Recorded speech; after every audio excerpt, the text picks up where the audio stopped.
accidentally, every now and then, my car radio goes on terrestrial, and it picks up the strongest signal. Well, this was just a random one in Utah, and they were talking about how the Green New Deal is an attempt by the left to do fascism, and they blatantly said, I mean, they clearly said it was the old Rothschild plot. Now, they know that's anti-Semitic. They just simply don't care. People don't care anymore. Oh, yeah. I mean, I saw it when I was in the military. I saw this evolution, this tendency towards they just simply want corporate control. All right, and you know, they want to work for the corporation. They want to get their paycheck. They want to go home, and they just simply don't want to think about, you know, the tenets of democracy or liberal freedom in the West, any of that sort of thing. And the deal is I think even if you get someone, you know, and you already mentioned Lara Trump, even if you get somebody, you know, that we consider a very moderate, I don't know, Mitt Romney maybe even. I mean, it doesn't really matter. I mean, all it's going to do is become a super party, and it's going to be a conduit towards corporate control. Communications conduit, if you understand what I'm saying, from corporate control down to the worker. If you understand what I'm trying to present. Yeah, I don't disagree with you, Dave. And typically, you know, the necessary precondition for fascism is an other. There has to be an enemy that you can blame. And typically there's a big lie about that enemy, because rarely are enemies that evil. And Hitler's big lie was that the socialists and trade unionists and Jews had betrayed Germany at the end of World War I by prematurely ending the war. And Trump's big lie is that there's voter fraud, and that's why the election was, quote, stolen from him, end quote. And they're going to be, and you know, and throughout both of those lies is this lie that there are wealthy Jews who control the world. And you know, we're just going to all have to fight it. Dave, thanks for the call. Hartmann. Visit ThomHartmann.com for audio and video archives. Back with more of your calls in just a moment as we're kind of processing this last week and everything that's gone on here on the Thom Hartmann Program. Stick around. We'll be right back.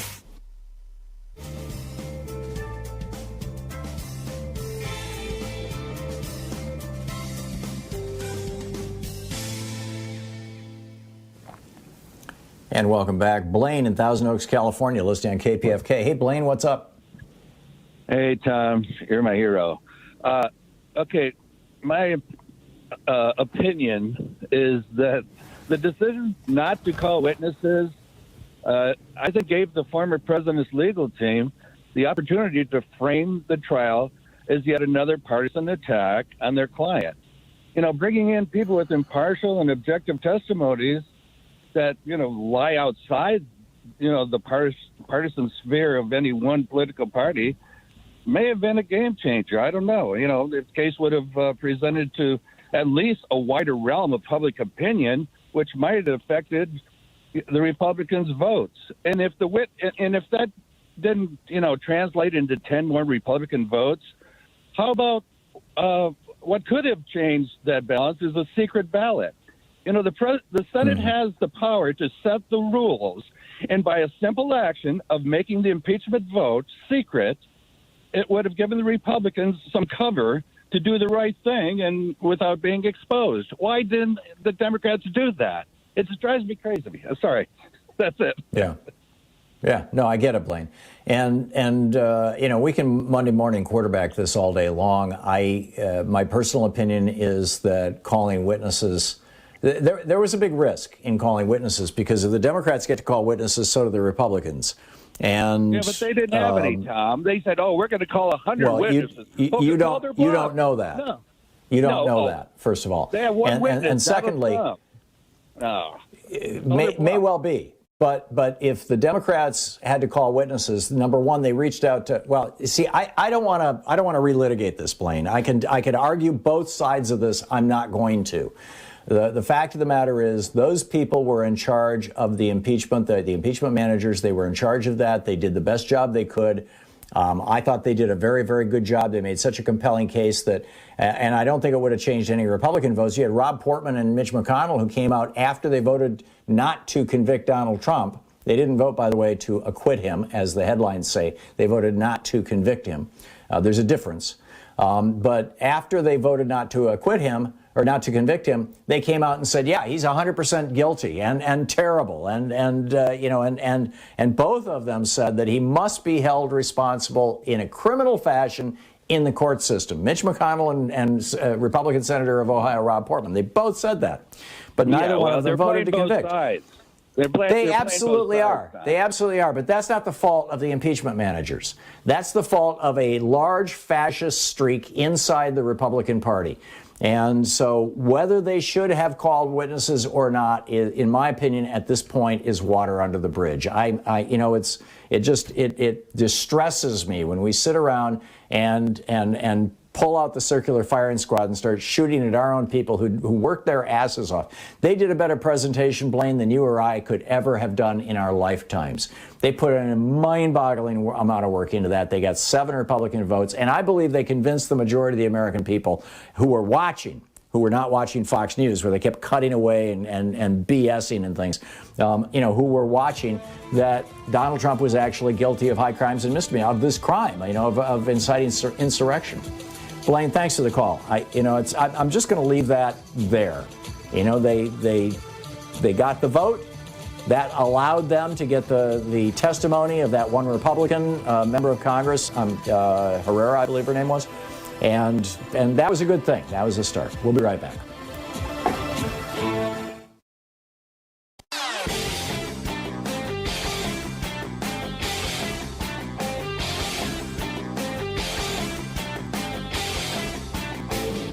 Share the Thom Hartmann Program with your friends. We're available on SiriusXM, Free Speech TV, Pacifica, commercial stations nationwide, YouTube, Twitter, Facebook, on the Thom Hartmann app, and you can even tell your smart speaker to listen to the Thom Hartmann Program. So remember back in 2020 when in California, Uber and Lyft were pouring all kinds of money into Prop 22, which basically would allow them to continue claiming that their drivers weren't actually employers of Uber. They were actually contract workers. They were all independent small businesses, and therefore the company didn't have to pay for unemployment insurance, didn't have to pay for workman's compensation if somebody got injured, didn't have to offer them any health insurance. In fact, basically couldn't even do it. And there's a whole bunch of other benefits that are associated and protections that you actually get, state and federal protections that you get as an employee that you do not have available to you as a contractor. Well, it passed because of millions of dollars from Uber, and now the fallout is happening. Companies across California are starting to fire their workers and telling them, we'll hire you back. I give examples in our new video over at thomhartmann.com.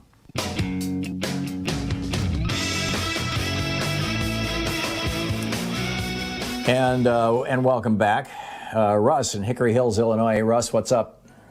Yeah, Tom. I wanted to talk to you about, Mitch McConnell's talking about, the Senate, we're going to get the Senate, don't worry. I guess if you got those 2 clowns that we have. But, I'm looking at it. Your senator's up, Merkley. Our senator's up, Tammy Duckworth, who's more popular. I'll just throw out New York, Vermont, Massachusetts, California. They had a guy on last year, Tom, that says, you don't win Michigan, you win Alabama. I don't see the Democrat losing to 2032, 34. And where they came out this weekend, we're going to be the minority by 2041 now. So where's Mitch thinking? Because I never hear Johnson's name up on re-election. Because this guy in... Okay, when you were saying we're going to be the minority, who were you talking about? The white race, they said. Now they pushed it 4 years. I don't know, because of this Colburn, Oh. But they were saying now they pushed it to 2041. And what's the point of white people being the minority? This will really freak out the people on the right now if they hear that. Oh, they're well freaked out right now. They're well freaked out right now, and those who are well freaked out are increasingly being viewed as the cranks in the fringe. I mean, what you're watching right now, Russ, is the last gasp, and hopefully the last gasp of a dying attempt to maintain white privilege and white power in the United States. And what these people don't realize is that if we were to surrender essentially white privilege and white power and say everybody in the country should have absolutely equal opportunity in every regard, and we're going to even make up for some of the past horrors that have been visited upon people of color, it still wouldn't hurt white people by and large.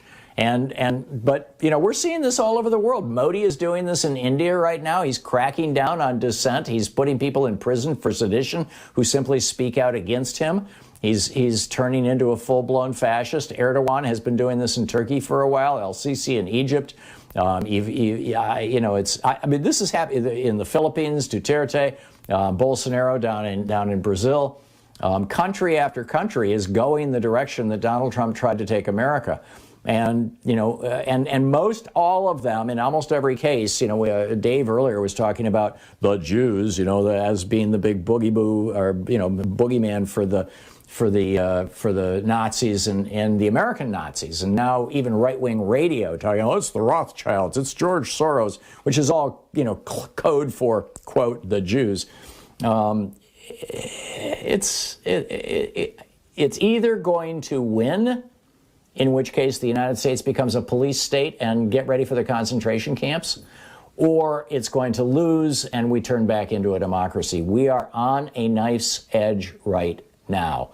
And the ability of Democrats to get something done in the next 2 years is going to be probably the largest single variable that swings that, and that is going to be determined by whether or not Kristen Sinema and Joe Manchin decide to let go and let the filibuster go away. And until they do, we're screwed. We're absolutely screwed. Russ, thanks for the call. Karthik in San Francisco. Hey, Karthik, what's up? Good morning, Tom. Thanks for taking my call. First time, long time. Good to have you back because your daily presence is a drumbeat for the progressive left. I like what you have been talking about over the last 6 months concerning elector fraud versus voter fraud through all of that, because I do think there are some things going on election fraud versus voter fraud in the McConnell race and the Lindsey Graham race. And I was hoping maybe I could ask you, I'd throw that out there for you or any listeners in that area. And then the other question I wanted to toss at you was if you had an update on the Clarence Thomas being censured or resigning thing. Those were going to be the couple of questions I had for you. But I have no update on Clarence Thomas. The Lindsey Graham race and the Mitch McConnell race both involved massive anomalies where districts that historically voted Democratic suddenly went Republican for those people. There's just some very, very weird anomalies when you look at it on a district-by-district basis, congressional district by congressional district basis. And I've seen no explanation for those that is meaningful. Right. On the other hand, I'm not seeing any serious attempt to investigate them. Right, and so this is what concerns me. But I'm very much, first of all, I think we're all enduring a lot of fatigue from everything. And the election fatigue is not relieving for the people for whom neither party represents us. If you're a progressive in this place where the Democrats and the Republicans are kind of the same, working for the corporations. And so you never get the full relief. The Democrats, by and large, are not the same as the Republicans, not even remotely. Of course. You've got Joe Manchin and Kirsten Sinema. You've got two people in the United States Senate, two Democrats, who are acting like Republicans.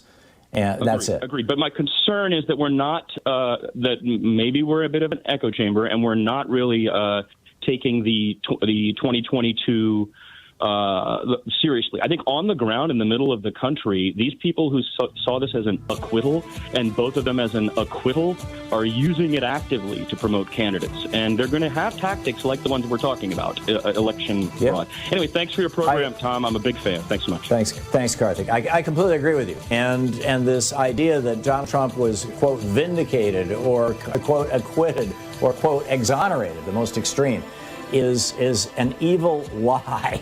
It's actually made its way into the mainstream media. You're listening to Thom Hartmann.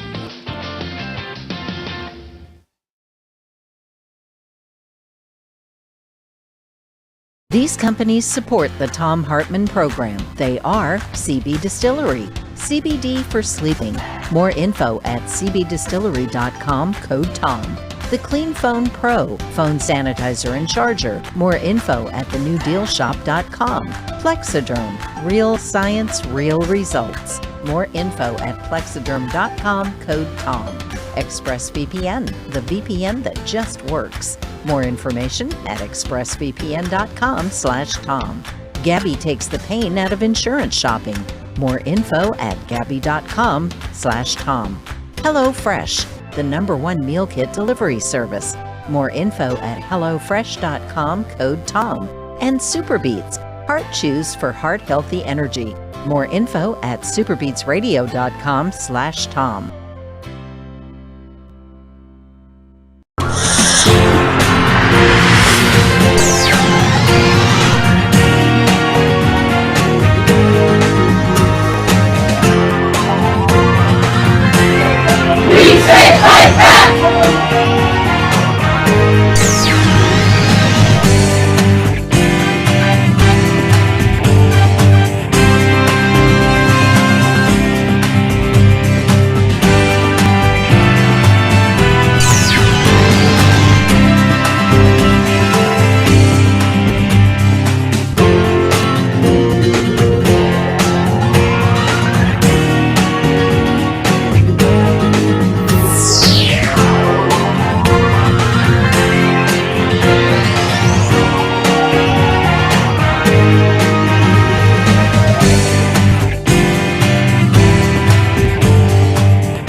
Today we're reading about Thunderdome politics, an uncivil war taking back our democracy in an age of Trumpian disinformation and Thunderdome politics by Greg Sargent, the Washington Post columnist. This is from his chapter on voter suppression. It's page 37.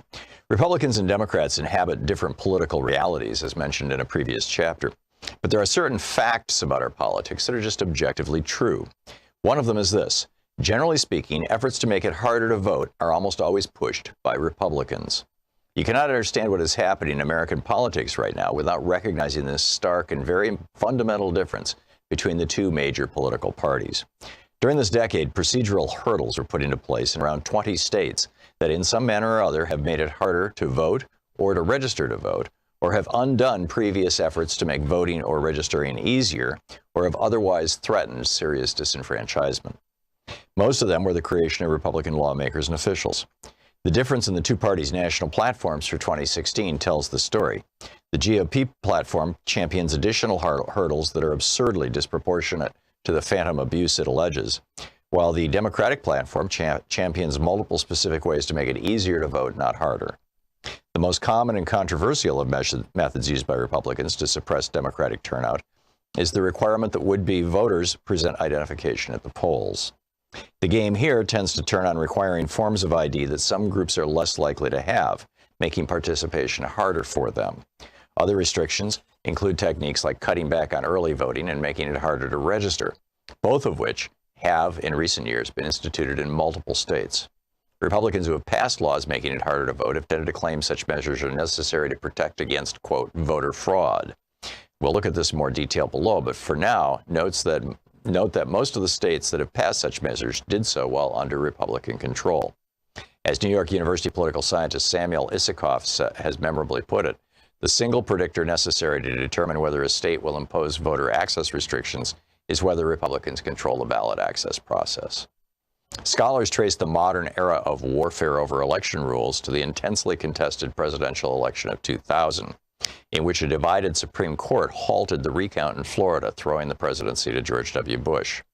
The closeness and partisan acrimony of that contest, combined with the intense national focus on election rules that accompanied the court battle over it, helped persuade both parties to invest much more attention and energy on those rules.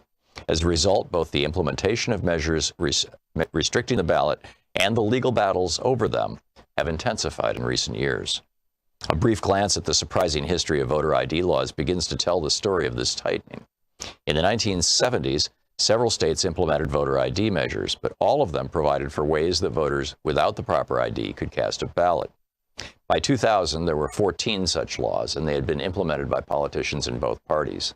But by the mid-2000s, amid rising post-2000 acrimony, a handful of red states began implementing voter ID laws that the nonpartisan National Conference of State Legislatures described as, quote, strict, meaning that they make it easy to disqualify those who don't pass muster. After one of those laws in Indiana was challenged and then upheld in 2008 by the Supreme Court, an escalation began that gained momentum in the Obama era. From 2010 onward, the adoption of voter ID laws in general and of strict ones in particular accelerated. Though a handful were blocked in the courts, as of this writing, a total of 34 states have voter ID laws in effect, 24 that are deemed non-strict and 10 that are deemed strict. The strict ones are in red states or in swing states where they were implemented by Republicans. The story is very similar if you evaluate the state's voting rules in a broader way, by including not just voter ID measures, but also cutbacks to early voting and restrictions on registration. Here the trend is just as pronounced. After the 2010 elections, the Brennan Center for Justice documented a sharp rise in efforts to pass such measures in the state legislatures across the country. Not all these efforts bore fruit, but many did. By the time voting took place in Election Day 2016, some 14 states had these new restrictions in place for the first time in a presidential election. Now, as of this writing, by the Brennan Center's count, some 20 states have successfully implemented either strict voting ID requirements or cutbacks to early voting or restrictions on registration or other measures with meaningful disenfranchising effects. If you're a liberal who's frustrated by the seemingly unbreakable Republican dominance of national politics, not to mention GOP control of most state governments across the country, then the chances are that these restrictions figure heavily into your explanation of this GOP supremacy. Indeed, social media has been absolutely saturated in recent years with variations of the lament that Republican political dominance is largely maintained through a combination of nefarious and undemocratic tactics, such as ballot restrictions that keep constituencies unfriendly to the GOP from voting, and extreme gerrymanders that have, in effect, built a fortress around the GOP's majority in the House of Representatives. Democrats frequently invoke the GOP's use of these tactics, often justifiably, to raise money and to galvanize turnout. This narrative contains some important truths. Some of the forms that these restrictions on voting access have taken in recent years are diabolically obvious in their efforts to keep constituencies supportive of Democrats from voting. Still others boast the distinction of being more insidiously designed and thus less obvious in their intentions. The book is An Uncivil War by Greg Sargent of The Washington Post.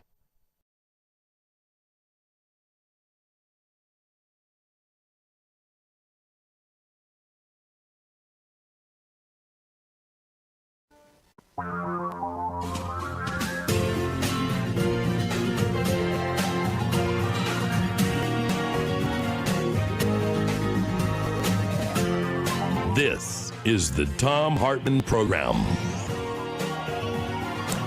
Welcome back. Thom Hartmann here with you. Benny Thompson is the Democratic congressman from Mississippi, and he has filed a civil action against Donald Trump for incitement to insurrection.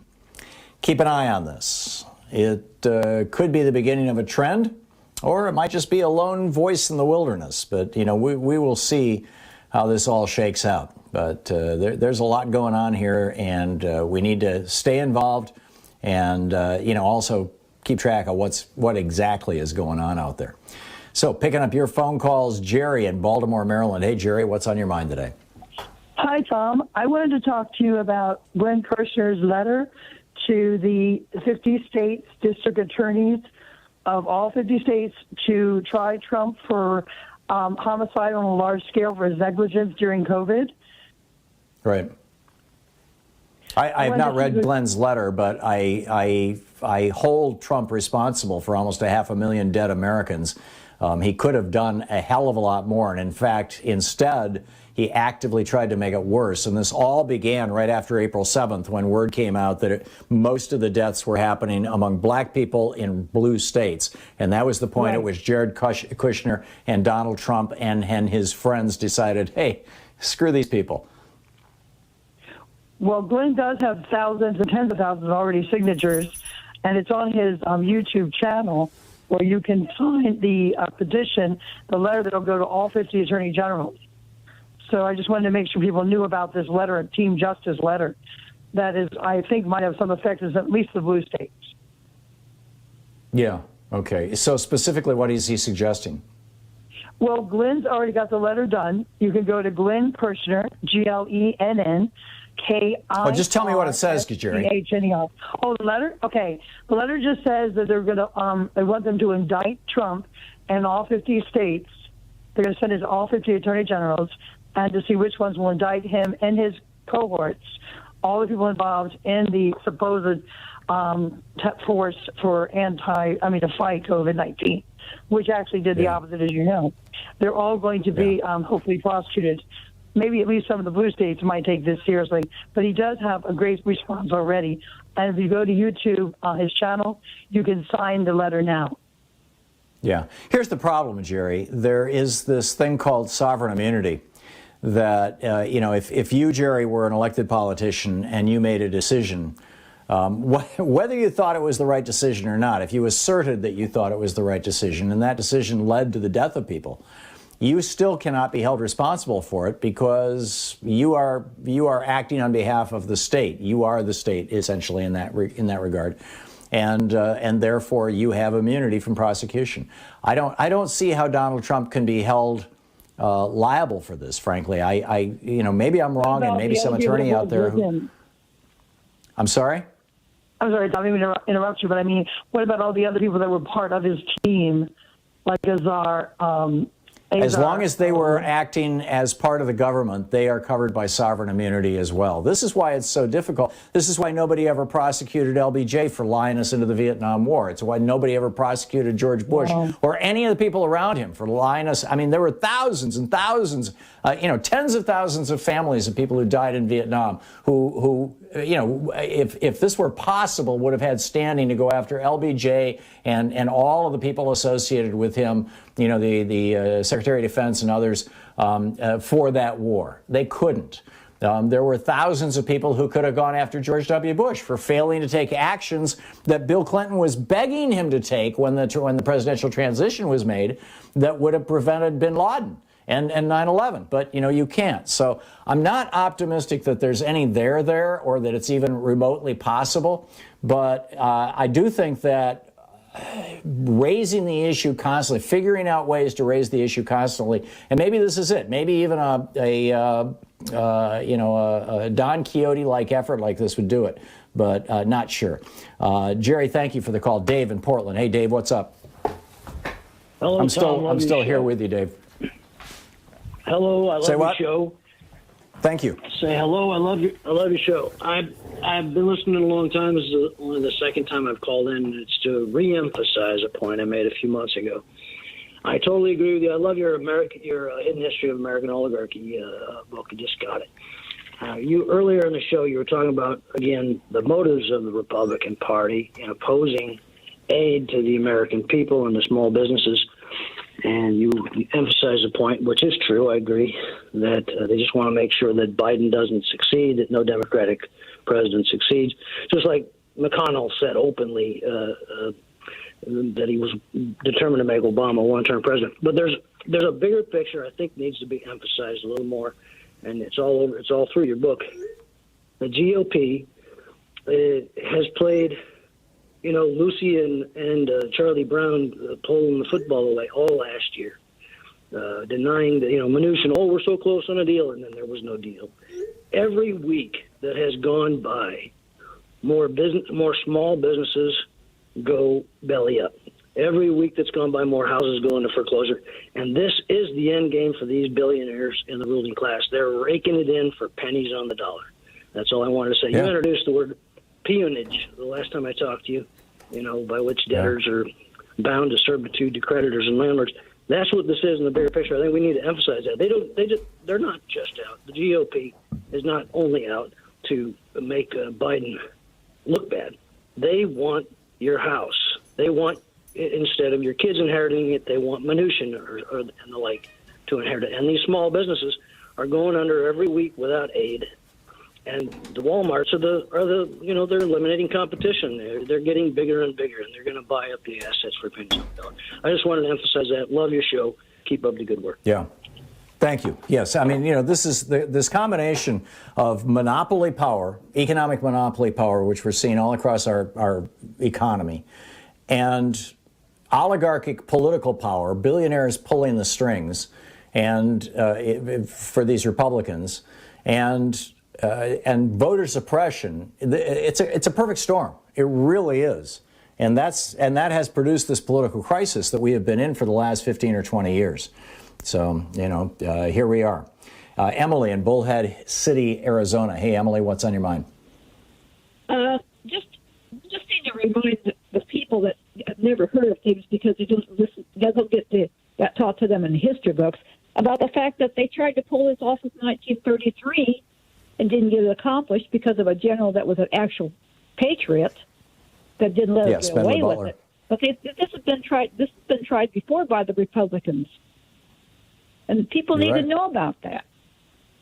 And they also need to. And I just recommend that every once in a while when you read from a book, that you read from the plot to seize the White House, and read from that once in a while to remind people about what really happened in 1933. That's all I have. One of the sure, thank you. One of the book reports in our rotation is Smedley Butler's own book, War is a Racket, which is a great start. But Emily's point is really well taken. That back in 1933. When Franklin Roosevelt was president, and he was really moving along. I mean, he was putting this country back on track, and the oligarchs were freaked out. They had, as Franklin Roosevelt in one of his speeches referred to as, he said, 9 years of the fatted calf. They were raking it in during the Roaring Twenties and crushing, by the way, labor movements and the income of average working people. And these wealthy businessmen decided that they were going to march on the White House, capture, kidnap, or even kill Franklin Roosevelt. They had 100,000 veterans signed up. They had their own version of the Proud Boys there. And the mistake they made was reaching out to Smedley Butler, this Marine general, thinking he was a right-winger. Well, he was a right-winger, but he was not willing to betray his country, and he blew the whistle on him. We'll be back. It's 15 minutes past the hour. This is the Thom Hartmann Program. What an extraordinary time, huh? What an extraordinary time. We'll be right back.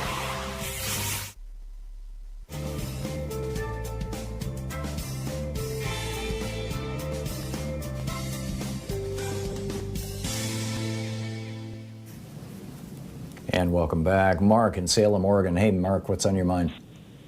You guys have your power back, I guess. Excuse me. Hello, yeah, power is back on for some of us. A whole bunch of us don't have power. But I wanted to push back respectfully a little bit on one of your wonderful rants, which was disproved, by the way, by one of your guests shortly after the 2016 election, African-American political analyst, who showed by zip code, area code, and congressional district analysis that Donald Trump's populist message did not win him the presidency. The people who would have benefited from his populist part of his message did not vote for him. The people who voted for him were people who were afraid that populist policies would be implemented and they would lose out to the minorities. Essentially, it was the racist message that won him the office. No, I agree with you. The vast majority of Trump's base is white racists. But that said, he won by 72,000 votes. That's like a fraction of 1%. So if that populist message brought him 1%, 2%, 0.7%, that's what put him over the top. No, I would respectfully disagree. It was his racist message that got him the 50 whatever percent. Because overwhelmingly, people of color, people of low income, overwhelmingly did not vote for him. And the average income of his voter was way higher than the average income of the Hillary Clinton voter. And if you're talking averages, and in order to have an average of whatever it is, you've got a low end and a high end of that average, and there were a lot of people.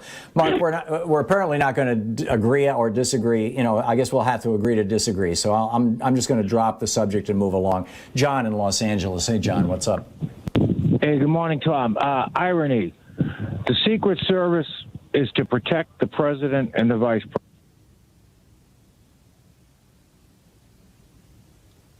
I just lost John. Have I lost my connection? Okay. So we lost John? That's it? Okay. I'm not sure what happened to John. Cindy and Moss, I'm never sure if it's, my caller accidentally hung up on themselves or if it's that, we're getting some funky internet stuff here as a consequence, I'm sure, of the ice storm. Cindy in Boston, Wisconsin. Hey, Cindy, what's on your mind? Hi, I've been reading that Republicans who have been voting for their conscience, voting for what they think is right, are being attacked by fellow Republicans. And, yes. I wonder if it's not, it's something, people could reach out and support them. I mean, I think this is the United States, and people are supposed to vote their conscience and what they feel is right. And I don't think that people should be negatively attacked for voting their conscience. That's all I want to say. Yeah. Well, here's the problem, Cindy. The Republican Party is, I mean, can you imagine if the Democratic Party of West Virginia was to censure Joe Manchin because he wouldn't eliminate the filibuster or because he's opposed to the $15 minimum wage? It's just, this cult that has taken over the Republican Party is Cindy, thank you for the call, is on the one hand bizarre. On the other hand, it's not new. This goes back to Reagan's 11th commandment, thou shalt not speak ill of a fellow Republican. Well, that's fallen apart recently, but basically what it did was it created this monolithic party where everybody bows down to leadership right up until very, very recently.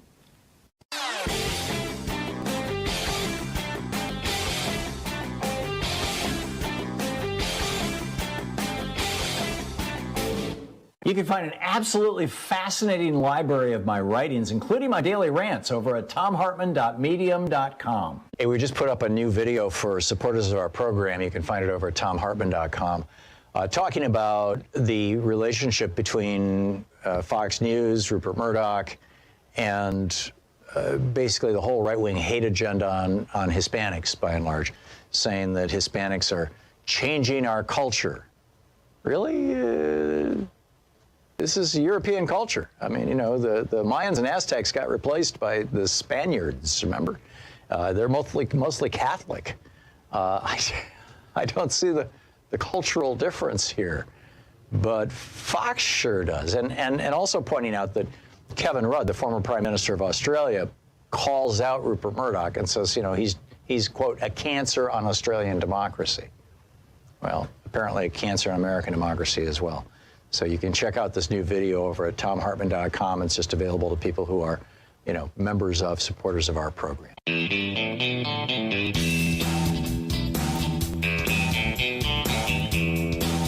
And welcome back. Let's see here. Mark in Buffalo, Minnesota. Hey, Mark, what's on your mind? Hi, Tom. I was just wondering what you think would have happened had Mike Pence not agreed to certify the election. Is he like the Stanley Butler in this latest coup? I believe that if he had recognized the objections and sort of made a unilateral attempt to throw this back to the House of Representatives, which is what Trump and his lawyers wanted Pence to do, and basically throw out the votes of the certified votes of a half a dozen states, or a little short of a half a dozen states, it may have been tossed to the Supreme Court.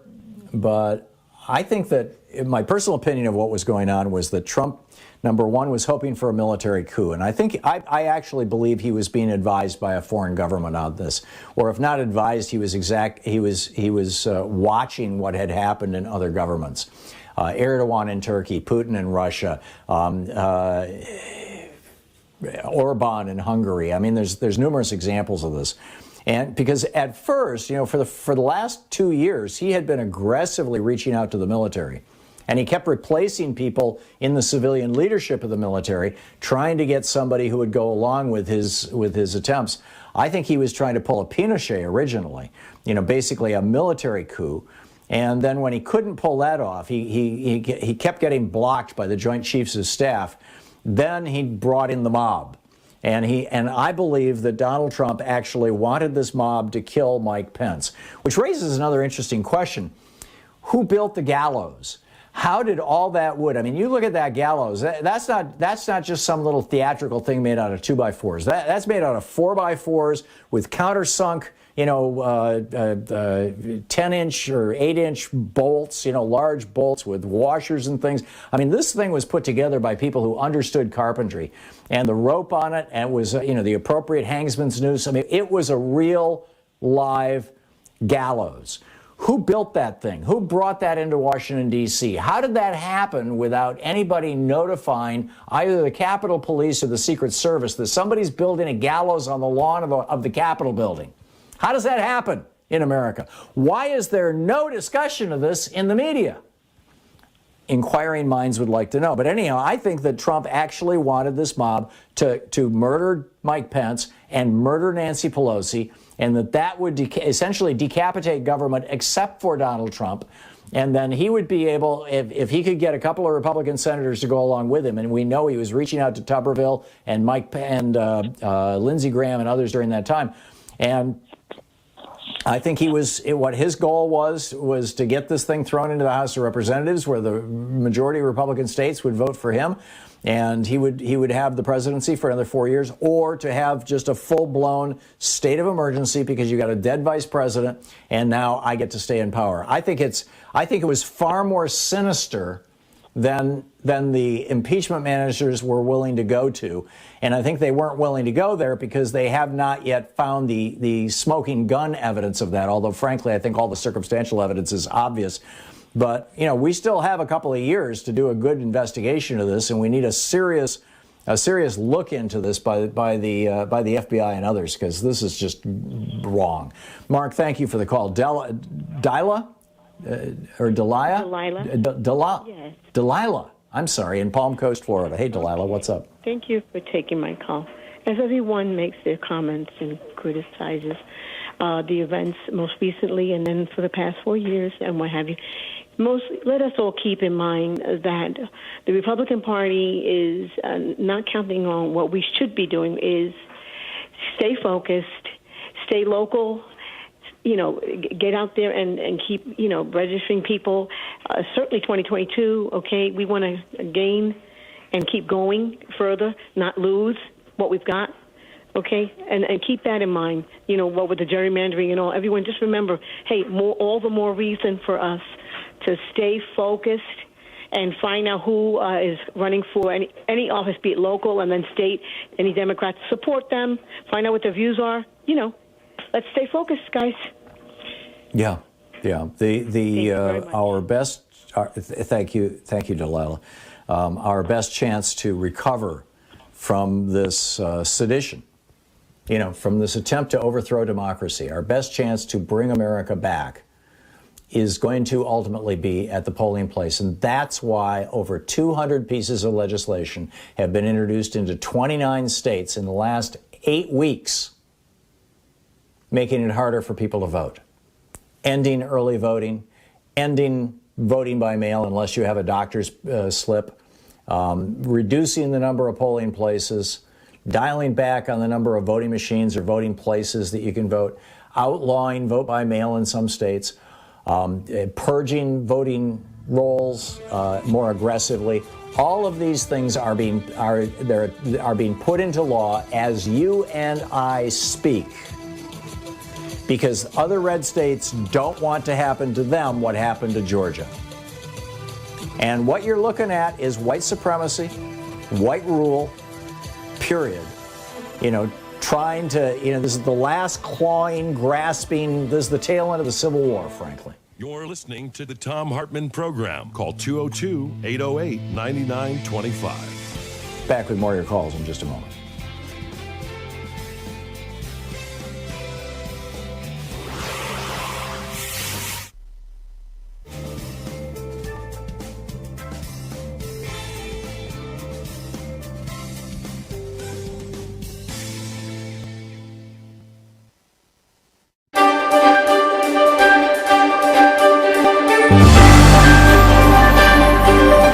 Our book today is My Life in the Black Party. The title is Just Another N-Word, and it's by Field Marshal Don Cox, his life in the Black Panther Party. This is from Chapter 5, page 47. The chapter is titled, Use What You Got to Get What You Need. Before we entered into a direct relationship with the Panthers, our group had wanted to prove our worthiness by our actions. Since that was no longer in question, contact was made and a rendezvous fixed to meet at Huey's pad on Telegraph Avenue in Oakland. I don't remember much about that first gathering, other than meeting David Hilliard, the Panther Party's chief of staff, for the first time. The only thing that stands out in my memory is a question from Huey as we were sipping coffee. He asked if I didn't think it better to be properly equipped before going into action. He suggested it was best to first rip off the necessary funds to get everything we needed in advance of launching a major effort. I had practically memorized his essay, The Correct Handling of a Revolution, in which he spoke of teaching by example. And so I blurted out the first thing that came to mind, which was, use what you got to get what you need. After a long, hot summer of 1967, with the rebellions in Newark, Detroit, and elsewhere, we felt that our preparations had, at least, put us on the same level as the rest of the country, and that the revolution would not pass us by. Our San Francisco group started attending and participating in any and all functions relevant to black people. And we tried to let everyone in our area, and we tried to get to know everyone in our area associated with the struggle. We also continued our community meetings. News of the death of Che Guevara in October of that year had us walking around in a stupor for a while, and although that came as a severe blow to the international struggle for freedom and justice of all people, we were proud to be among those who had responded to his battle cry and had picked up the fallen arms. Huey asked if we would conduct a meeting on Hunter's Point for him. He was supposed to go, but something had come up and he couldn't make it. We were honored that he thought enough of us to ask, and we were more than enthusiastic to do whatever he wanted. It was at that meeting that we had a new, surprising experience. We met our first resistance in the form of Adam Rogers. He was supposed to have been the biggest, baddest N-word on Hunter's Point, but when we encountered him, he came across like an Uncle Tom. He seemed to be impressed with our firearms demonstration, but he was violently against the idea of black people arming themselves for self-defense. He was convinced that would increase repression, even though history proved him wrong. When we examined the history of repression of black people, the only time there was significant decline in police violence and murders perpetrated against blacks was precisely the period when blacks were organized and had access to guns. Given the wave of terror and violence against blacks that continues to sweep the country, I truly believe there is a lesson to be learned from that fact. Rogers was one of the wounded in the Hunters Point Rebellion of the year before, and a photograph of him had been used by the news media to illustrate articles on the riots that broke out following the killing of a black teenager by police that September. Because of that, we were even more surprised by his reaction. It was not until later that we discovered that the administration of San Francisco Mayor Joseph Alito had sent in money after the rebellion and had bought off the so-called bad N-words. The same technique was used from coast to coast.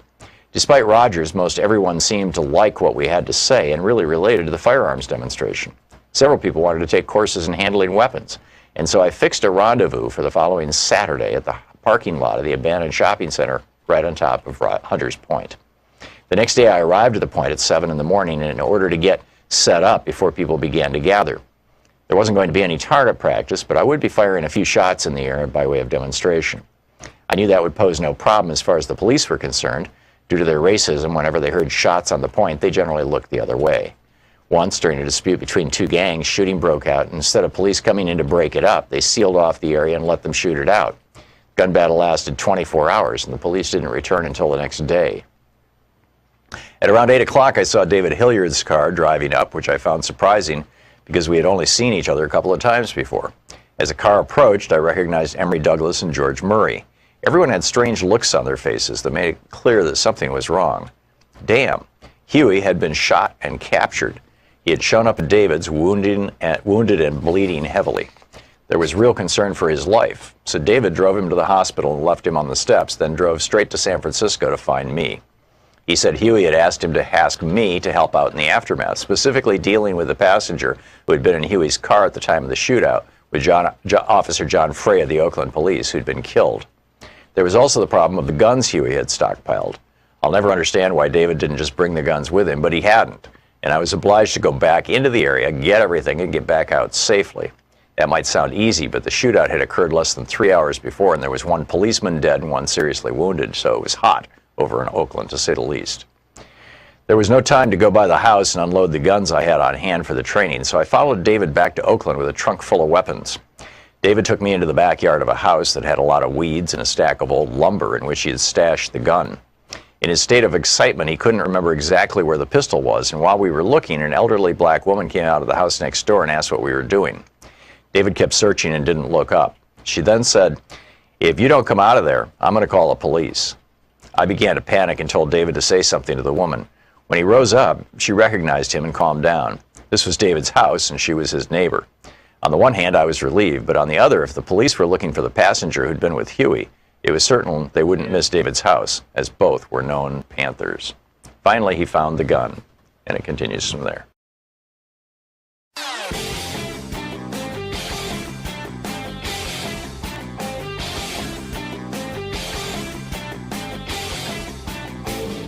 Share the Thom Hartmann Program with your friends. We're available on SiriusXM, Free Speech TV, Pacifica, commercial stations nationwide, YouTube, Twitter, Facebook, on the Thom Hartmann app, and you can even tell your smart speaker to listen to the Thom Hartmann Program. So with some fancy footwork math, you can take the GDP of the United States, the productivity, the amount of wealth that is produced, or goods and services that are produced every year by American workers, and divide it by the number of workers, and what you get is that the average worker in America is producing about $75 an hour worth of value for their employer. And the minimum wage pays them about 10% of that value. Now, back in 1950, the minimum wage paid 30% of the value of the productivity that the average worker is producing for their employer. If we took the minimum wage up to $15 an hour tomorrow, it would still be in the neighborhood of 20%. So there's a strong case for increasing the minimum wage based on history. I lay this all out in the new video that we have just for our people who are supporters of our program over at thomhartmann.com.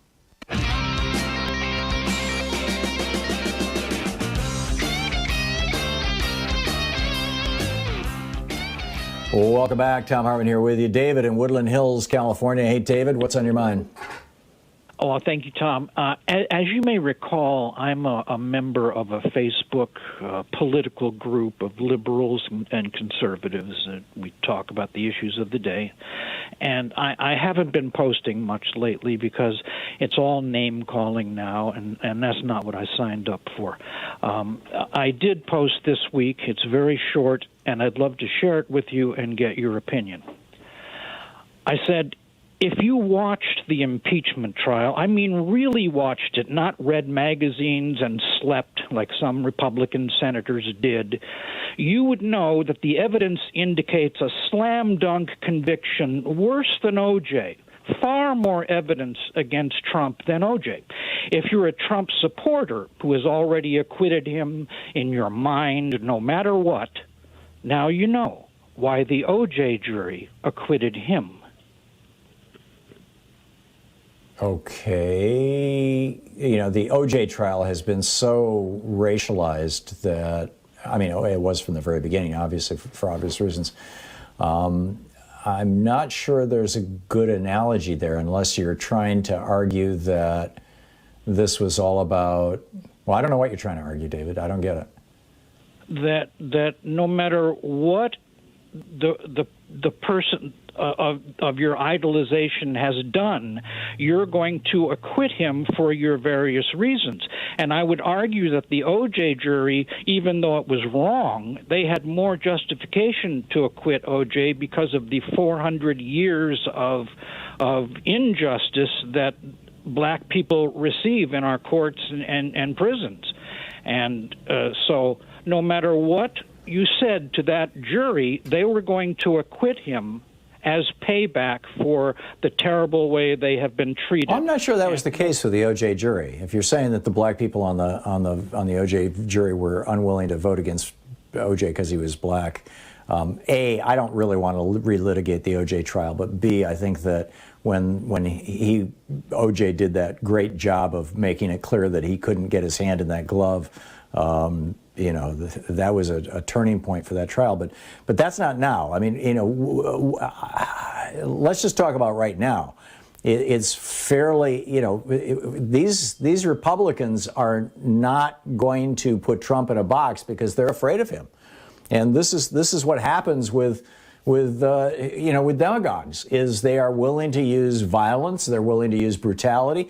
I mean, these people. Trump's mob had just tried to kill these people.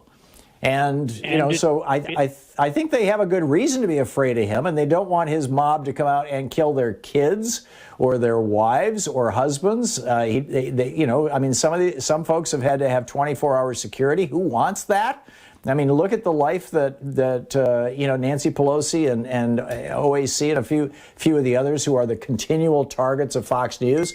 They're constantly, they're just continuously being threatened. It could have been that. I'm guessing there were a whole bunch of factors at work here. But the main one was the Republican Party thinks that it's got to stick together. And up until recently, they have believed that their future is Donald Trump and the Trump base, the Trump voters. I think that they're in for a huge rude awakening. I think the Trump base is eroding every single day. And I think that the BS that they're floating about the socialist Democrats and all this stuff is just not going to fly anymore, especially if especially if Joe Biden can overcome Joe Manchin's objections and get a $15 minimum wage and other things in this package and get it passed. But I don't disagree with you, David, that the fix was in. I just I think that that's a poor analogy. Respectfully, Les in Glendale, California. Hey, Les, what's up? Unfortunately, I've discovered that we have a third senator who supports the filibuster, and that's Senator Dianne Feinstein here in California. Oh, my God. Tom, I know you... Yeah, exactly. You always recommend that we call our congresspeople, which of course we should do, but I always write instead. And I have found that I generally do get a response whenever I've written. So I wrote Dianne Feinstein in about mid-January in support of the filibuster, assuming that I was just encouraging her. And she wrote back, I got it at the end of January, and she wrote back and said, regretfully, we may have to disagree on this issue. I believe the filibuster remains a useful tool for senators and has historically been used to protect the rights of the minority party. And so on and so forth. Right, which means has historically been used to prevent democracy from happening in the United States Senate. That's why the filibuster was used exclusively against discussion of the abolition of slavery up until 1865, and exclusively for a 99-year period from 1865 to 1964 to block civil rights legislation. Dianne Feinstein could not be more wrong on this, and I hope anybody in California listening to me gives her a call at 202-224-3121 and lets them, or at least asks if that letter that was sent to you, Les, what's the date on that letter? January 28th. Yeah, so that was 3 weeks ago. Because this is official, it's on her stationery, and I mean, I sign up to her website, and you do generally have to be in the district of the people you're writing to. For instance, Pelosi gets so bombarded she won't accept any emails through her website unless you're in her district. But as a state senator, we can write to them, and as I said, I usually get a response back. So this is obviously a form letter, but nonetheless, she did answer. And so I wrote her back this morning, actually, in response to that, and underscored, I said, the impeachment trial proves we're never going to get 10 Republicans to agree with the Democrats on any of the issues we want to pass. So we have, this is not like it was 30 years ago when Republicans and Democrats were, talking and could come to agreements, that we've got to get rid of the filibuster, and encouraged her in writing to do that. Well, good on you, Les, and I hope others will do the same. That's bizarre. Thank you for the heads up, though. Al in Beverly Shores, Indiana. Hey, Al, what's up? Yes, I wanted to spend a minute talking about our local electric utility, NIPSCO. They want to close. They've closed 2 coal-fired power plants within the last few years, one in Gary, one in Burns Harbor. They want to close the other 2 because they're costing too much money. Now, they went to the state legislature here in Indiana, which, of course, knows that climate change is a hoax, that it's costing us $4 billion a year to run these 2 coal-fired power plants because of all the coal we have to buy. Please let us get away with closing these 2 so we don't have to spend that money and we can save our customers all that money. And they said, No, you can't do that. After all, coal is essential to Indiana's economy. What? Well, it turns out that guess what? A lot of the legislators own coal stock. Typical, huh? Surprise, surprise. Yeah, it's a dying industry. It is coal and nuclear are the two most expensive ways to generate electricity right now. You want to see something really bizarre, Al? Check out Fox News right now. They're talking about, the power outages in Texas, which are the result of Texas rejecting the idea of a state-run utility and instead going with a statewide privately run utility, for-profit utility. And Fox News and of course the privately owned for-profit utilities always fail more frequently than government-owned utilities because the extra money that they generate is distributed as dividends to their stockholders rather than reinvested in building new lines and burying lines and upgrading the facilities. This is why PG&E got in so much trouble in California when with the forest fires. But in Texas, now, over on Fox News, there are over 10,000 windmills in Texas, industrial-grade giant windmills, huge wind farms all over the state. It is now the cheapest form of electricity, second only to solar in Texas. And about 300 of them were shut down by ice as a consequence of the ice storm. And Fox News is all over that. This is the cause of the problem. Well, it's not the cause of the problem. It's not even remotely related to the cause of the problem. But the fossil fuel industry propaganda continues. Rupert Murdoch has been a shill for the fossil fuel industry. He was in Australia, he was in the UK, and he still is, and he is now in the United States. It's so disheartening. It's 45 minutes past the hour. You're listening to Thom Hartmann. Visit ThomHartmann.com for audio and video archives. There's a really good piece by Mark Sumner over on Daily Kos about that very topic, fossil fuels and wind power in Texas. Right now, you can read it at dailykos.com.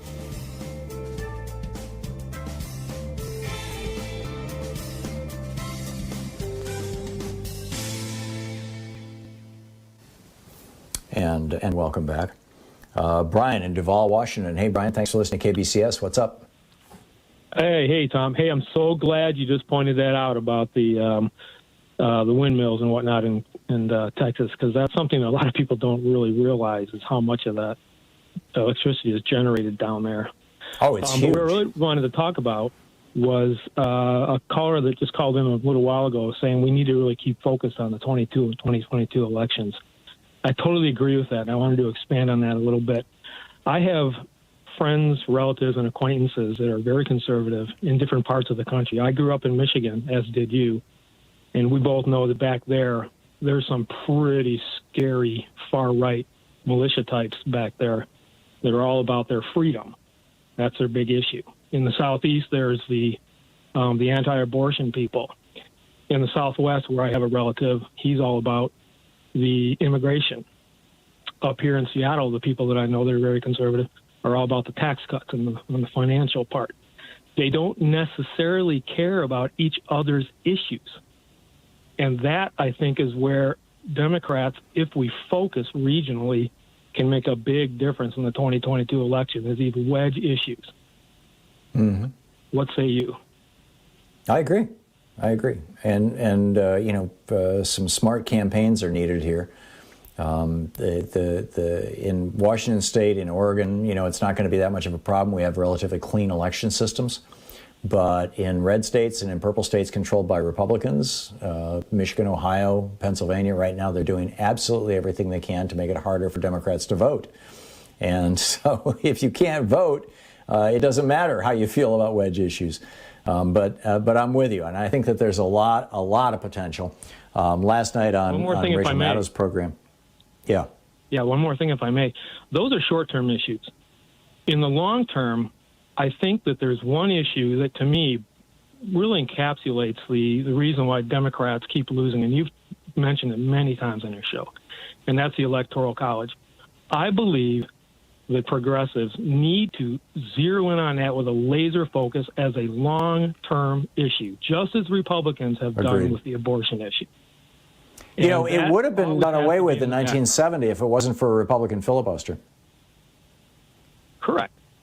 We need to get rid of the Electoral College. That thing, as you've pointed out, many times in your program, is just antiquated.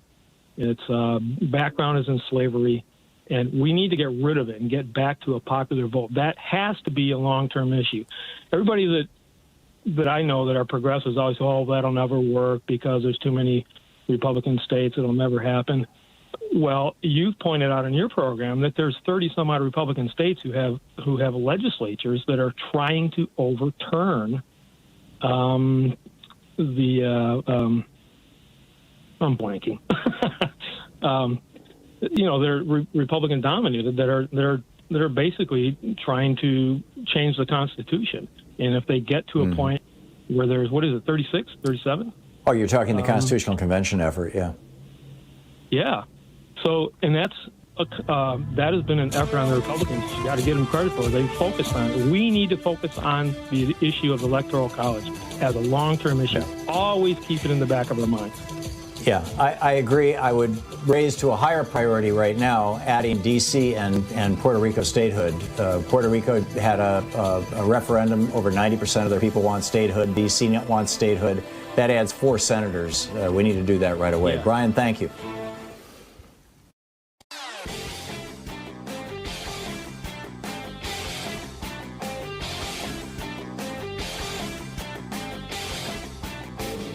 You can find an absolutely fascinating library of my writings, including my daily rants, over at thomhartmann.medium.com.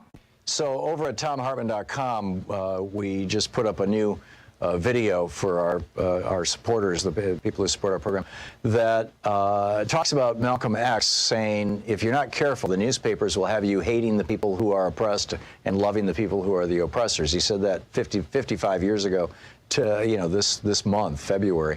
In 1965, and what that actually means, how that warning from Malcolm X was apparently taken to heart by the Republican Party in 1981 through the Reagan presidency, and we actually saw this shift in America to the point where that led to everything.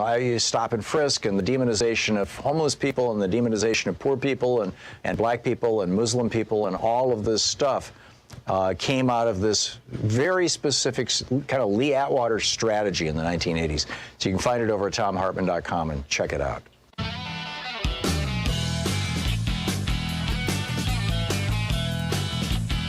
And welcome back. Jan in Etna Green, Indiana. Hey, Jan, what's on your mind? Well, Tom, it concerns the Postal Service. Why is Louis DeJoy still the Postmaster General? Question 1. Question 2, what would it take for Congress to overturn the Bush-era legislation that mandated postal pensions be funded for 75 years in advance? Those are my 2 questions. I have a third if you have time. The answer to your second question is it's going to take overcoming a filibuster. And Joe Manchin, Dianne Feinstein, and Kirsten Sinema apparently don't want that to happen. So the Republicans will probably continue to kneecap the post office.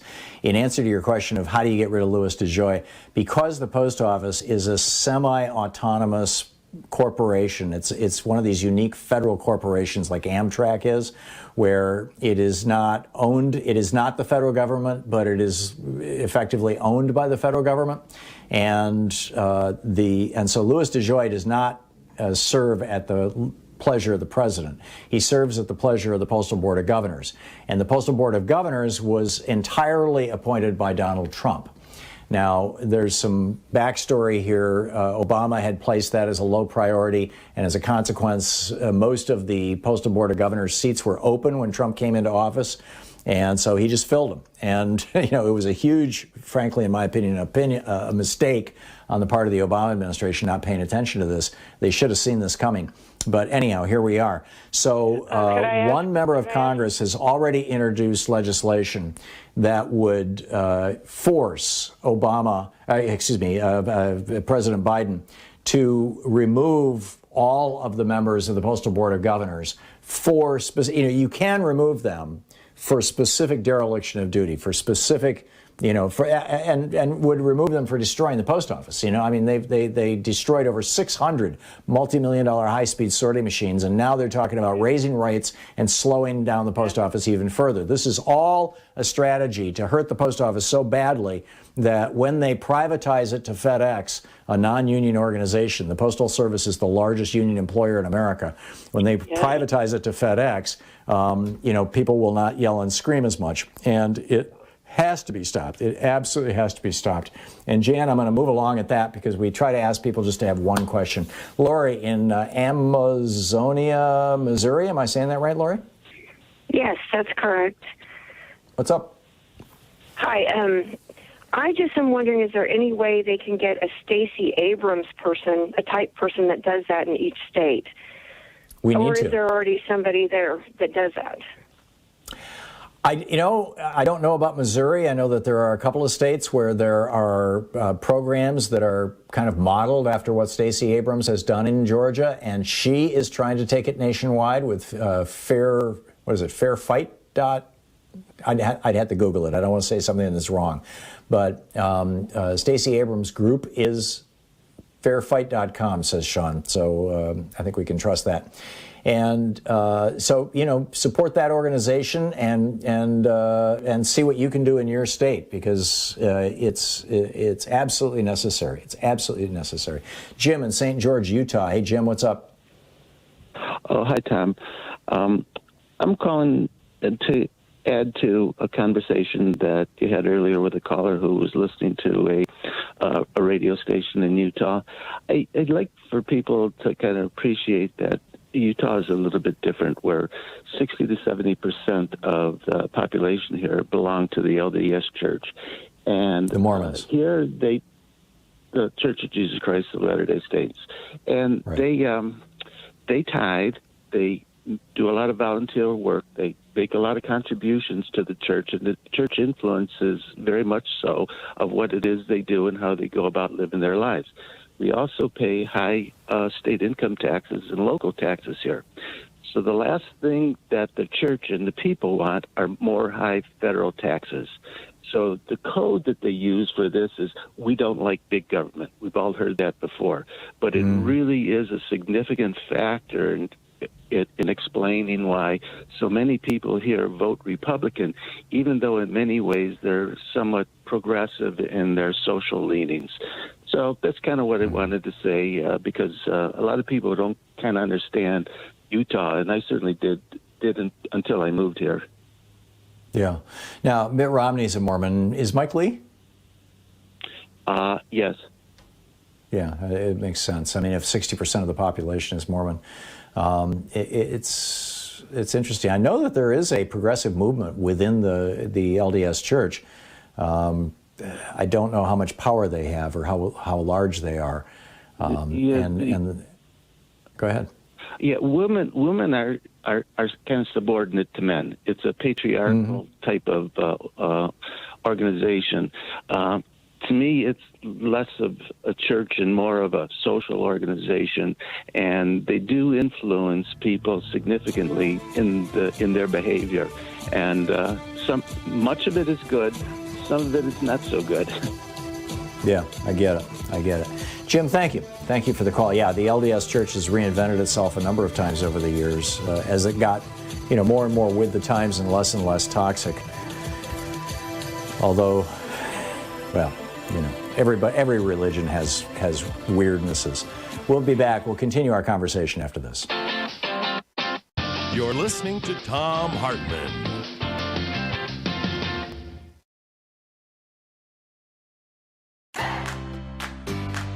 These companies support the Thom Hartmann Program. They are CB Distillery, CBD for sleeping.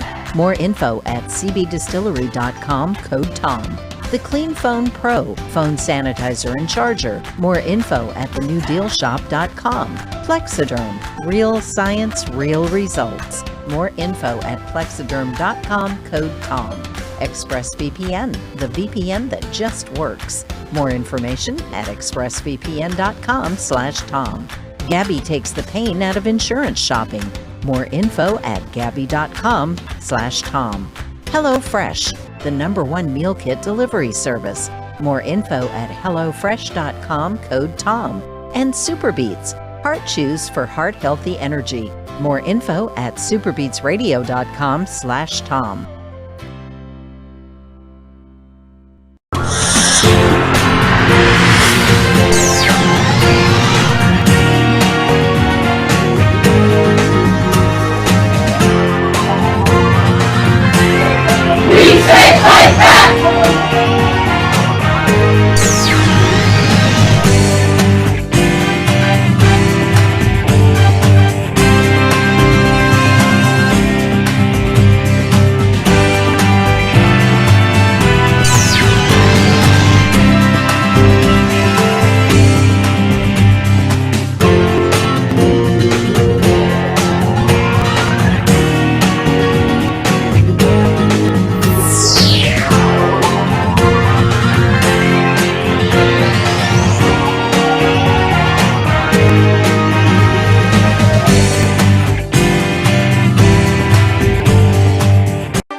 Today we're reading about Thunderdome politics, an uncivil war taking back our democracy in an age of Trumpian disinformation and Thunderdome politics by Greg Sargent, the Washington Post columnist. This is from his chapter on voter suppression. It's page 37.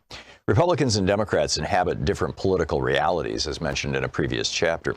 But there are certain facts about our politics that are just objectively true. One of them is this.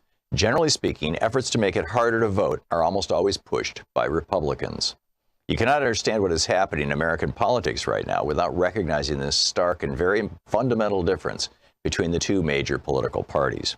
During this decade, procedural hurdles were put into place in around 20 states that in some manner or other have made it harder to vote or to register to vote, or have undone previous efforts to make voting or registering easier, or have otherwise threatened serious disenfranchisement. Most of them were the creation of Republican lawmakers and officials. The difference in the two parties' national platforms for 2016 tells the story. The GOP platform champions additional hurdles that are absurdly disproportionate to the phantom abuse it alleges, while the Democratic platform champions multiple specific ways to make it easier to vote, not harder. The most common and controversial of methods used by Republicans to suppress Democratic turnout is the requirement that would-be voters present identification at the polls. The game here tends to turn on requiring forms of ID that some groups are less likely to have, making participation harder for them. Other restrictions include techniques like cutting back on early voting and making it harder to register, both of which have, in recent years, been instituted in multiple states. Republicans who have passed laws making it harder to vote have tended to claim such measures are necessary to protect against, quote, voter fraud. We'll look at this in more detail below, but for now, note that most of the states that have passed such measures did so while under Republican control. As New York University political scientist Samuel Isikoff has memorably put it, the single predictor necessary to determine whether a state will impose voter access restrictions is whether Republicans control the ballot access process. Scholars trace the modern era of warfare over election rules to the intensely contested presidential election of 2000. In which a divided Supreme Court halted the recount in Florida, throwing the presidency to George W. Bush.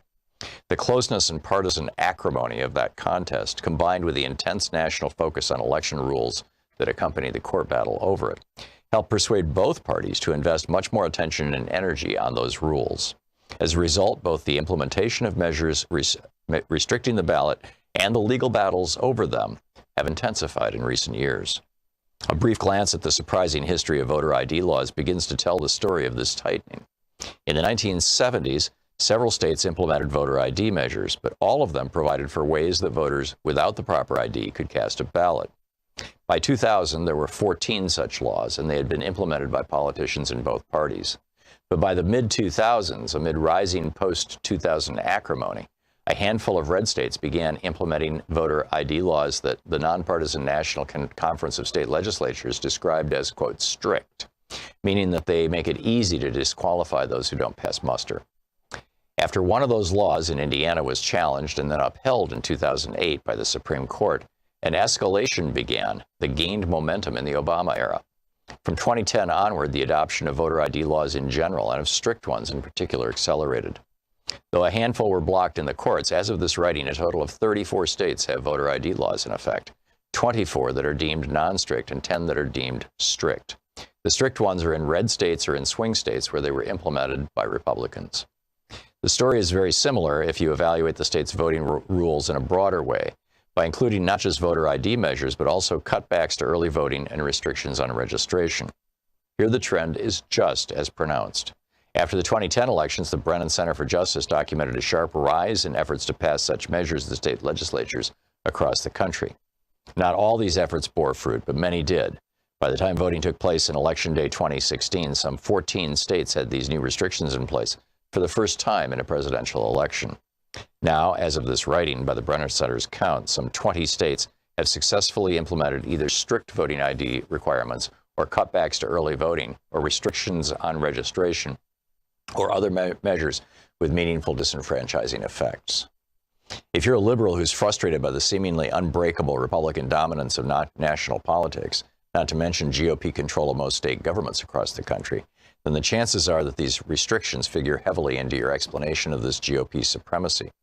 Indeed, social media has been absolutely saturated in recent years with variations of the lament that Republican political dominance is largely maintained through a combination of nefarious and undemocratic tactics, such as ballot restrictions that keep constituencies unfriendly to the GOP from voting, and extreme gerrymanders that have, in effect, built a fortress around the GOP's majority in the House of Representatives. Democrats frequently invoke the GOP's use of these tactics, often justifiably, to raise money and to galvanize turnout. This narrative contains some important truths. Some of the forms that these restrictions on voting access have taken in recent years are diabolically obvious in their efforts to keep constituencies supportive of Democrats from voting. Still others boast the distinction of being more insidiously designed and thus less obvious in their intentions. The book is An Uncivil War by Greg Sargent of The Washington Post.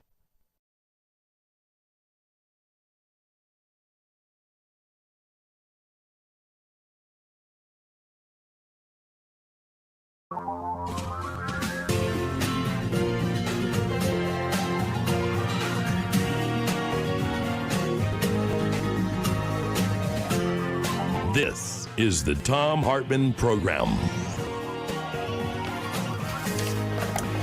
I think it bears repeating that Richard Burr, Bill Cassidy, Susan Collins, Mitt Romney, Lisa Murkowski, Pat Toomey, and Ben Sasse all voted to convict Donald Trump in the United States Senate. It's a start. It's a start. Picking up your thoughts on all this, we've from climate change induced cyclone storm that has hit the entire United States to fascism growing in the Republican Party. Nina in McAlpin, Florida. Hey, Nina, what's on your mind today? Hey, Tom. Thank you for taking my call. Sure. I am upset that they have not got rid of Maria Bartiromo, Sean You talking Fox News?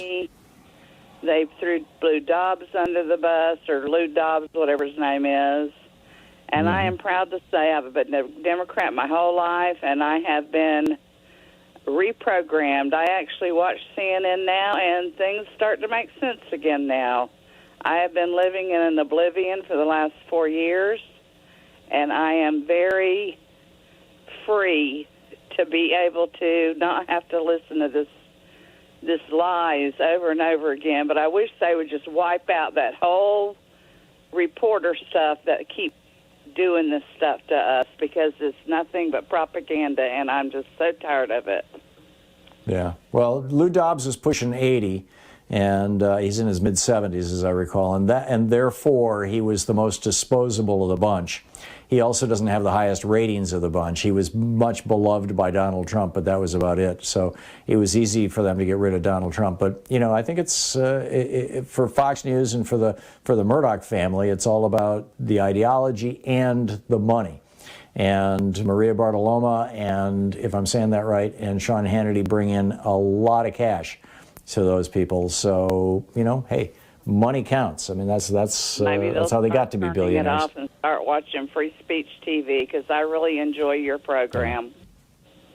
Well, thank you, Nina. Are you telling me that for 4 years you were watching Fox and you got sucked into that black hole? I got sucked into the black hole, and I was scared to death someone would even find out that my vote. I voted for President Obama. I voted for the Clintons. I voted for President Obama. For some reason, I got hung up on the Trump train, and I just hope nobody ever finds out that my vote for 16 was ever found out, because I don't want to be blacklisted. But I am sticking to my Democrat. I never changed my party. So, yeah, hey, the we're black all entitled hole to screw was up. a deep, dark black hole, and I'm starting to really, my blinders have been taken off. So, Nina, what woke you up out of that? What got you out of the Fox propaganda spin cycle, and how would you advise others whose family members have been drawn into this Fox cult to break out of it, to help them break out of it? Well, to me, every time Donald Trump said something, it was about him, and it was about nothing else could go wrong. He was narcissistic. He was a bully. I am so happy the tweets are over. The tweets started really getting to me. It's like, how dare you tweet to people how bad they were when they're not bad people. We are a loving American people, and we shouldn't be told by other people that we're bullies and that we should be only on his side or no side. And I just got sick of it. I just got sick of it. And when you got sick of it, you changed the channel to CNN to see some actual news? Is that what happened? I changed the channel to CNN, and I changed the channel to, I don't even watch Newsmax or ONN. They're the same stuff going on. I watch Free Speech, right. And I watch Thom Hartmann, and there's a couple others on Free Speech that I like, too, that I watch. I like the David Pakman Show. I get it on Channel 346, I think it's Free Speech on DirecTV. Right, yep. But it's going to take some more people to wake up and look in the mirror, because this is not how our country. I'm not scared of our country anymore either. I was scared of it, and I'm not. The world didn't come to an end when he lost. Mm-hmm. You know, we're all trying to do the good for the country. So if people would realize, hey, the sky's not falling, the world did not come to an end. We are Democrats. We love our country, and we're going to do the best for our country. And he's just a one-man show that needs to go back on to whatever TV show he was on before. I don't know. I never watched it. Yeah, I'm with you. Nina, thank you for sharing your story with us and your perspective. I really appreciate it. Thank you. Okay, well, I just pray other people will stop and smell the roses, because we are in the greatest country in the world, and if they don't believe us, they need to fly somewhere else, and they'll find out. It's not all about him. It's about us as Americans. So thank you for listening to me. Thank you, Nina. You said it very well. Annie in Sugar Grove, North Carolina. Annie, what's on your mind today?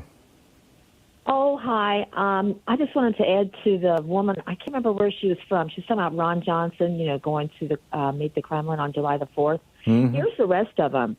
It was Richard Shelby, Steve Daines, John Hoeven, John Neely Kennedy, Jerry Moran, John Thune, and then Ron Johnson. And then there was one representative. Her name is Kay Granger from Texas.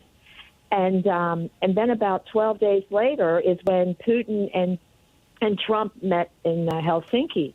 And Trump said, I believe Putin. He didn't, interfere in our 2016 election. And then 2 weeks and 2 days later, Rand Paul, on August the 8th, 2018, he hand delivers a letter to Trump, or from Trump to Putin.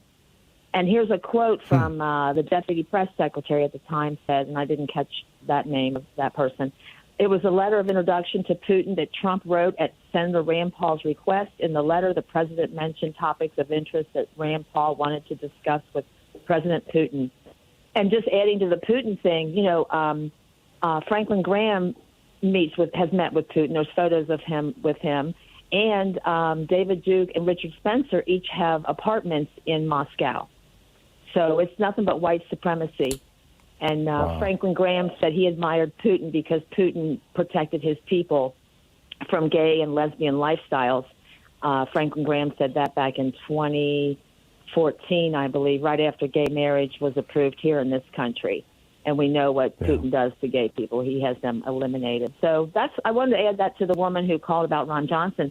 And I've called all their individual offices because I get their numbers off the Internet. I look their direct numbers off and leaving them messages like, please answer on your Facebook page. What were you doing? And I also mentioned, what happened 12 days later with Putin and Trump, and then after that with Rand Paul. So just for information out there. And isn't it interesting? Those 6 or 7 I mentioned, they're all on Trump's side. And Richard Shelby, now he's announced, that he's going to not run again. But John Thune, Jerry Moran, John Neely Kennedy, John Hoeven, Steve Daines, Richard Shelby, Ron Johnson, and Kay Granger, who is real close friends with Marsha Blackburn, who's now a senator. But when that happened, Marsha Blackburn was still a representative. So I think she's got something going on with that too. It's worth looking into what was going on and why. I mean, just because somebody meets with Putin, I was at a dinner that Putin was at once. It's like that doesn't. I was at 2 dinners with Barack Obama. But the other thing is that's not dispositive. But go ahead. Well, it's just and the other thing is the State Department didn't travel with them either. Oh, really?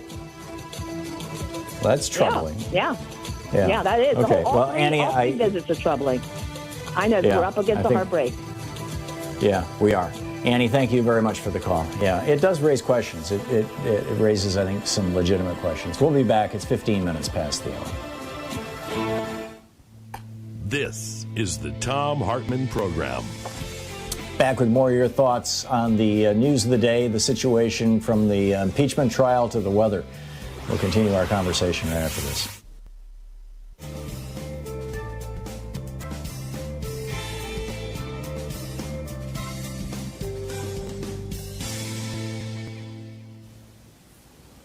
And welcome back. Sharon in Browns Valley, California. Hey, Sharon, what's on your mind today? I heard your caller earlier talking about sovereign immunity, you talked about sovereign immunity in response to her call, which was about Glenn Kushner's letter. Setting aside the issue of the sovereign versus the president in the office, there are 2 exceptions to sovereign immunity. One is constitutional violation, and the other is the Federal Tort Claims Act. So because Glenn Kushner is who he is, the probability is there might be some success with this letter going to the 50 attorneys general. So that's just to is he alleging violations of those 2 exceptions? Those are the 2 exceptions that I'm aware of. Right, but is he specifically pointing to those in his letter? Case to case. Pardon? Is he specifically pointing to those in his? I'm sorry, I'm not familiar with his letter. No, he's not. I'm not particularly familiar with his letter either, but I'm sure that the court is the one that makes itself concerned with the exceptions. It's not up to. Well, I'm going to have to. Go ahead. It's not up to each. It'll be up to the attorneys general to decide whether or not they can fit a case based on what they know into the exceptions under federal law. And that will then, if you get 45 out of 50 or 19 out of 50 or whatever you get based on what they know about the actions. And I would believe that their focus will be on the COVID-19 issues, which will which makes I'm going to have to go back and read this. Yeah, I'm with you, Sharon. I'm going to have to learn a little more about it before I start popping off on it. Sharon, thank you very much for the call. Kylie in Marietta, Georgia. Hey, Kylie, what's up? Oh, this is Marietta, California. Or California, anyway, thank you. I used to live in Marietta, Georgia. I'm sorry. Well, my question is that we plainly see that there were some senators and congressmen that were speaking insurrection speech, and I really believe that the riot on January 6th was an insurrection. It's almost like it's Confederate came back and tried to beat the Union. And yet we don't treat Trump, who is the leader of the insurrection, as a defeated enemy. He doesn't have to sign any papers or anything like that to show that he lost. There's no reconstruction. When we won over Japan or Germany.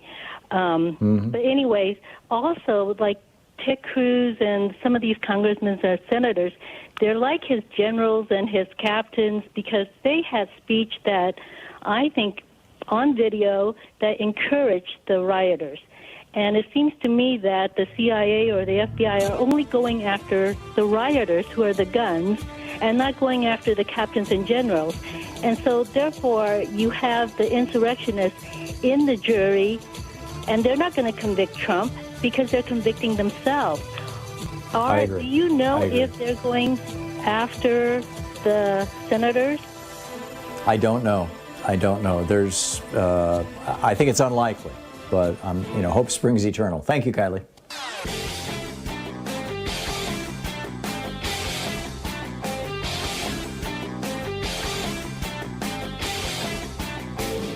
Share the Thom Hartmann Program with your friends. We're available on SiriusXM, Free Speech TV, Pacifica, commercial stations nationwide, YouTube, Twitter, Facebook, on the Thom Hartmann app, and you can even tell your smart speaker to listen to the Thom Hartmann Program.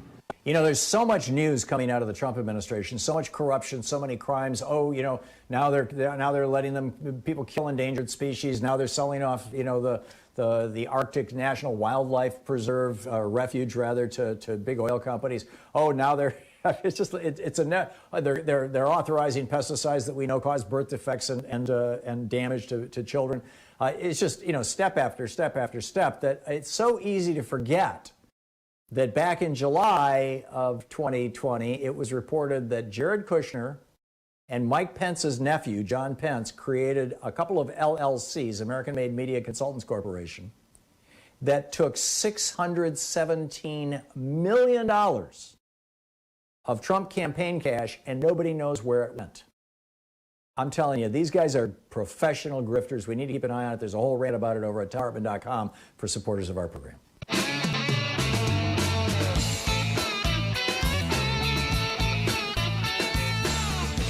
And welcome back. Thom Hartmann here with you and Paul in Woodinville, Washington. Hey, Paul, what's up? Paul, you are on the air. Hi, Tom. Sorry, something happened to my phone there.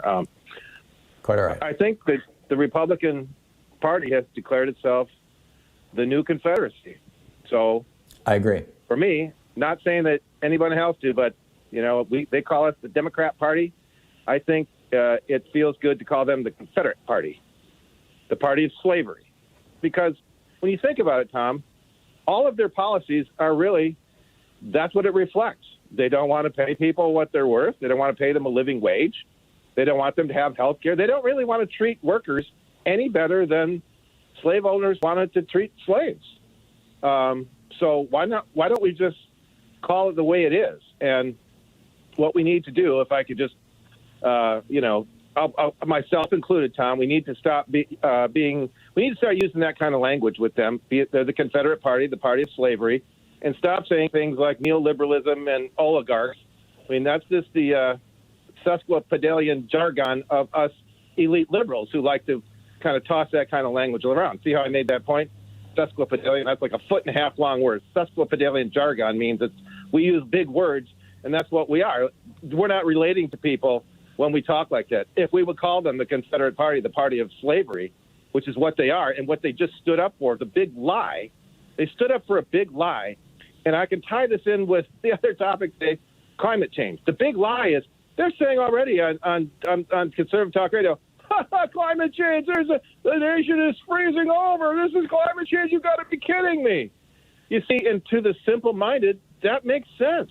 When actually this snowstorm is exactly evidence and proof that there's climate change because there's so much moisture in the atmosphere.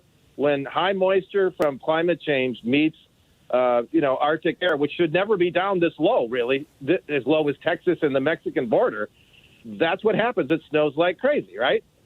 but they don't know. Well, not only that, the melting of the Arctic ice has changed the temperature gradient that creates the jet stream, and it's caused the jet stream to weaken, and so it can't hold that Arctic air up in the Arctic anymore, and so it's just drooling down over North America.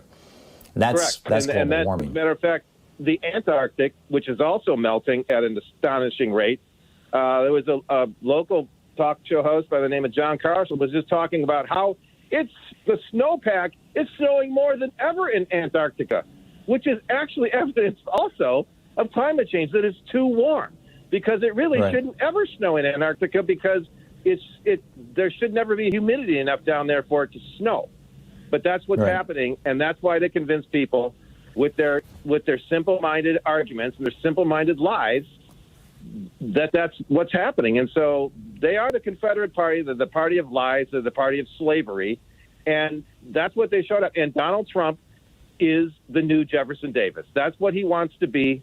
Let's just let him be that. He's the new Jefferson Davis, and that's the war we're going to have to fight. And yes, there's going to be violence. I believe there already has been. Let's not say there's going to be. There has been. There was an attack on the United States Capitol. There was an insurgency. It's more than an insurrection. It's an insurgency, an attack, just like Fort Sumter was attacked by the Confederate states in 1861. We are under attack, and I don't see any other way to look at it. And they're censoring people. They're censoring members of the party who will not be part of their Confederacy. That's what they're doing. They're essentially kicking people out. So here's the question, Paul. Does a Confederate party have a large enough portfolio, essentially, to get enough votes to continue to hold power? I realize that, the Senate, Democrats in the Senate represent 41 million more Americans than Republicans in the Senate, and that we've got multiple states, North Carolina, Virginia, Michigan, Wisconsin, others, where the majority of the people vote for Democrats, and yet their state legislatures and their congressional delegations are packed with Republicans because of gerrymandering. But still, does an openly Confederate Republican Party have a broad enough base to continue governing going forward, to continue winning elections going forward? I think they can win enough elections, and as you well know, Tom, you know more about Nazi Germany than I do, but I believe Adolf Hitler became prime chancellor with something like, I don't know, it was a vote percentage in the teens, 15, 16, 18%, wasn't it? And I thought it was in the 30s, but yeah, it was a minority. Well, that's perfect, because that's the support that Donald Trump has in the 30s. And so what I'm saying is that it doesn't require a majority to be obstructionist and to cause enough harm to the nation. And that's really what they want to cause, is harm. They don't want it to get better. They don't want to govern. They obviously don't, because they've set forth no policies. They haven't set forth policies in 30 years, Tom. Right. And those policies that they did put forward were lies to begin with. I'm with you. I'm with you, Paul. Thank you very much for the call. 27 minutes and change after the hour. We'll be back with more of your calls as we're kind of... You're listening to the Thom Hartmann Program. Call 202-808-9925. As we're walking through the events of the last week, trying to make sense out of it, figuring out where we're at, where we go, and how we do it.